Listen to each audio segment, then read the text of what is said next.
Hello बच्चों, let's read the question. The question is, the changes in non-reproductive tissue cannot be passed on to the DNA of the germ cell.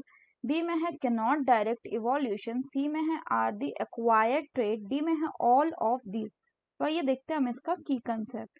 तो बच्चों अगर हम बात करें इसके की कंसेप्ट की, तो इसका की कंसेप्ट हो जाएगा क्या? The key concept will be somatic variations. तो सोमैटिक वेरिएशंस का मतलब क्या हो गया? इसका मतलब हो गया बच्चों कि variations in somatic cell, variation in somatic cell of the body. तो सोमैटिक सेल वैसे सेल्स को कहते हैं which are the non reproductive cell और टिश्यू.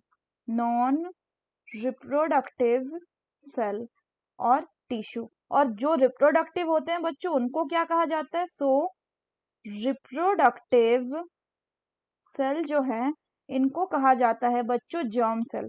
और ये जर्म सेल में होने वाले जो वेरिएशंस हैं सिर्फ यही क्या होते हैं? यही आपके इनहेरिट होते हैं. Inherit, so they are only inherit और इनहेरिटेड. अब अगर हम बात करें कि नॉन क्वेश्चन की, तो इसमें बोला changes in the non reproductive tissue. Non reproductive tissue मतलब किसकी बात हो रही है? यानी सोमैटिक टिश्यू की बात हो रही है. Somatic tissue.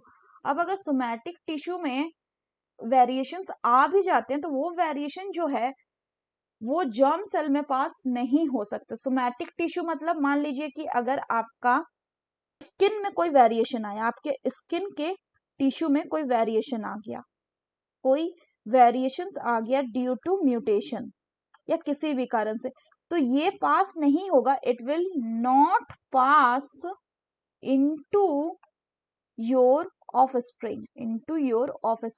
एग्जाम्पल की अगर हम बात करें तो जैसे कि बॉडी बिल्डर द्वारा मसल बनाना, वो मसल्स तो बनाते हैं तो उसमें उनका मसल्स का डेवलपमेंट होता है, ग्रोथ होता है, लेकिन जरूरी नहीं है कि उनके बच्चे में भी वो डेवलप्ड मसल मास प्रेजेंट ही रहे.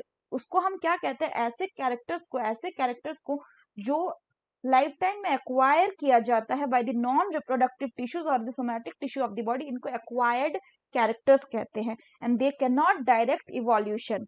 सो ये भी करेक्ट है, पहला भी करेक्ट है, दूसरा भी करेक्ट है कि ये डायरेक्ट नहीं कर सकते evolution, and they are called as the acquired trait. So the correct option will be option D, that is all of these. So that's all for the question बच्चों. Hope you understood it well. Best of luck.